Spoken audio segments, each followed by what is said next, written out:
Powered by the Montana Television Network.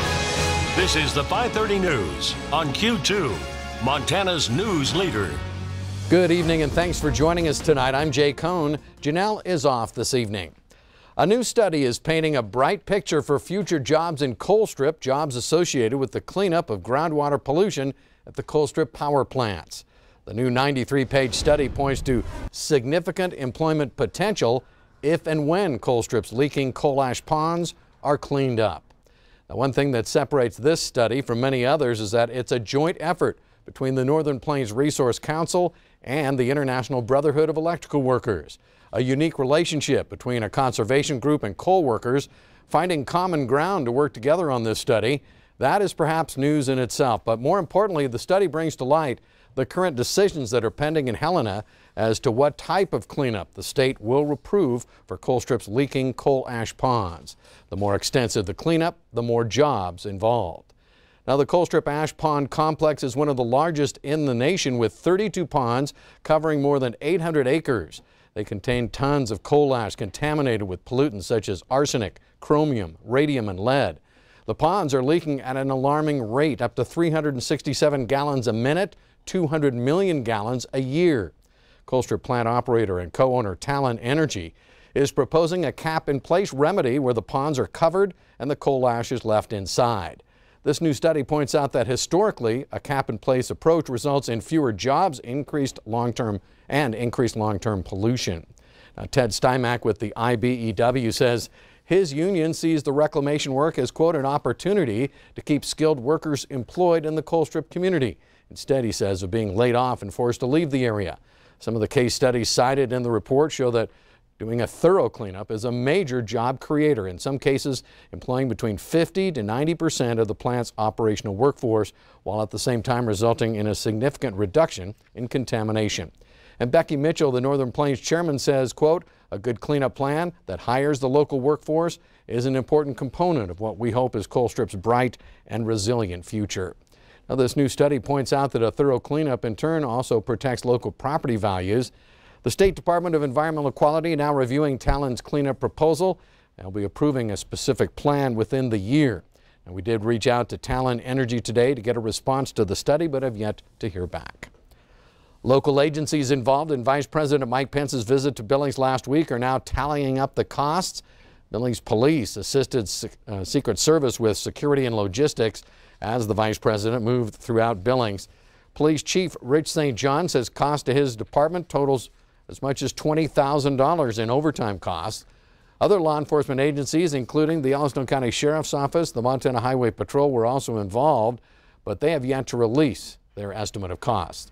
And as for the rally itself, America First Policies, the group that hosted the Vice President's public appearance, paid over $17,000 to host the event. About $8,400 was paid to Metro Park for use of the Montana Pavilion.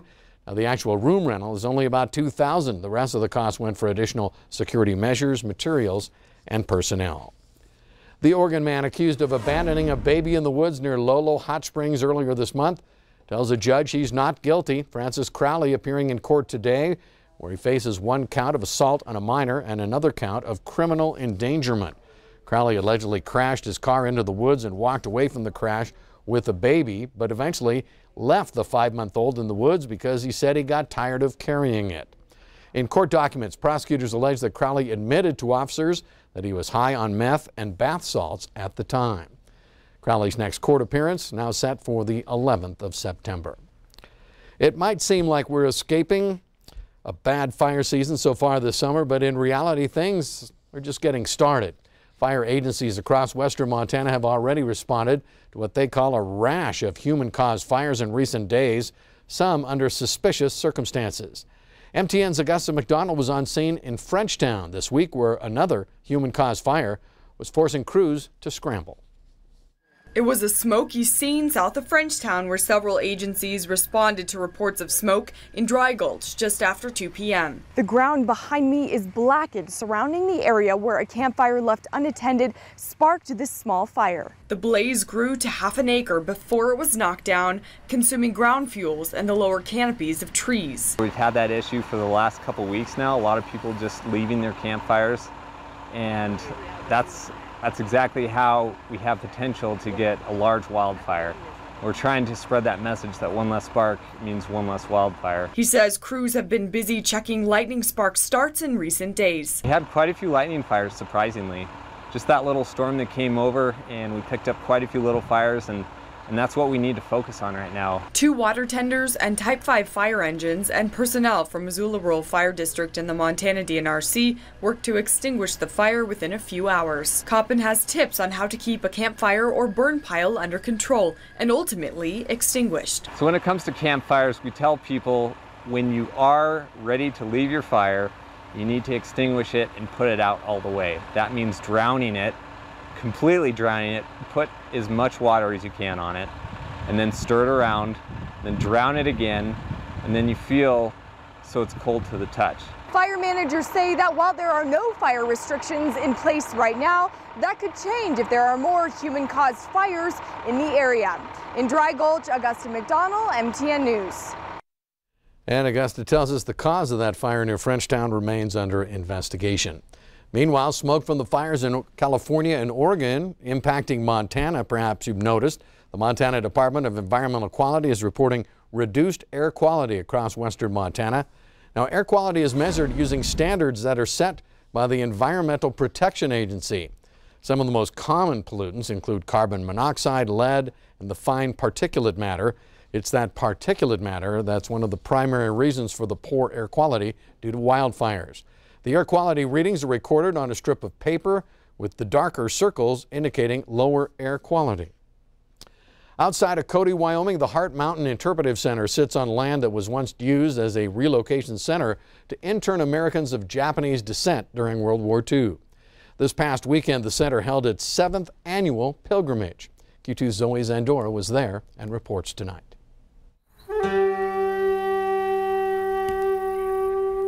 My name is 32198F.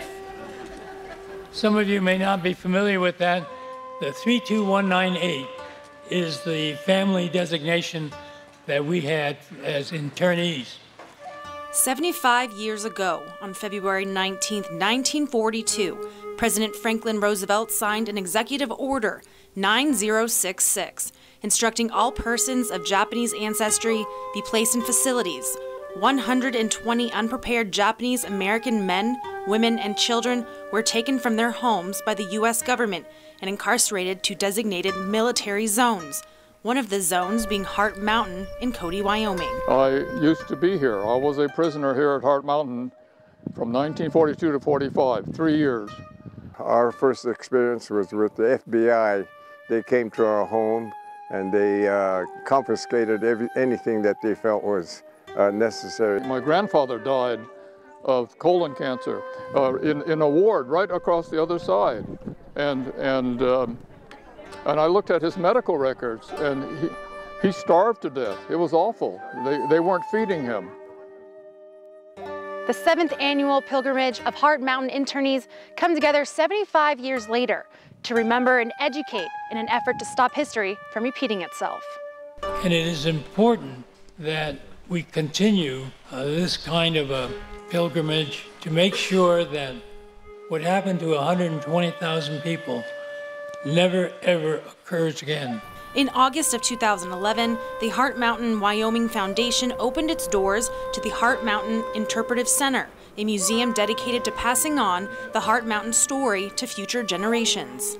We feel it's important to honor our ancestors and especially honor those that were actually incarcerated here as children, because now those children are, in their 80s and 90s, and they're still here, they're still alive, and they're still with us. And we're trying to really embody for their children and grandchildren and great-great-grandchildren the importance of preserving this site and telling this story for generations to come. Through photographs, artifacts, and interactive exhibits, guests to the center experience life at Heart Mountain through the eyes of those Japanese and Japanese Americans that were confined at the camp during World War II. My wife and I came here and said, somebody, someday, ought to do something so that this place can teach the many lessons and tell the many stories that this country needs to know in order to, in fact, learn from, improve from, become a better place. Raymond Uno was 12 years old when he and his family were picked up and taken to Heart Mountain and was an internee from 1942 to 1945. In America, we have to learn about our mistakes, and the evacuation and the incarceration of the Japanese was considered one of the worst wartime mistakes. And the lesson that all of us here are trying to convey is that don't ever let this happen again. Sam Mihara, a Heart Mountain internee, says he finds many young people are not being taught about what happened. Many of them don't realize that an entire group of a single race, mostly American citizens, were removed from homes in California, Oregon, and Washington and forced to come to a prison like they created here. So my job is simply to try to teach people what really happened. It's a very unusual thing to lock up over 120,000 individuals of Japanese descent, 2/3 of which were American citizens, including my parents. Why is it important to remember this? Well, number one, history has the ability to repeat itself. And if you memorialize a travesty that the government has acknowledged as being wrong, and they did apologize to the Japanese American community, I think that it's important that that message not be lost. Thank you for returning and keeping the memories, assuring it will not happen again. And yet the seeds of that are being sown, and it is up to all of us here this day to bear the responsibility to see that it never takes root. God bless you all. Thank you. In Cody, Wyoming, Zoe Zandora, MTN News. Thank you, Zoe. Zoe says now looking forward, one of the primary goals at the Interpretive Center is to enlarge it, stabilize and restore all the buildings as they did with the chimney there, which remains an iconic symbol of Heart Mountain. Well, up next on tonight's 5:30 News, medical providers are still feeling the sting of state budget cuts, so much so they're now suing the state. And in sports, Scott shows us how Q2's Athlete of the Week just won her first state AM golf title. And coming up in weather, we'll talk about smoky skies, warmer temperatures, and even some spotty rain showers starting to make its way into the Billings area. We'll tell you what it means for you coming up in just a few more minutes. You're watching MTN News with Jay Kohn and Janelle Slade. Storm Tracker weather with Bob McGuire. And sports with Scott Green. This is the 5:30 News on Q2, Montana's news leader.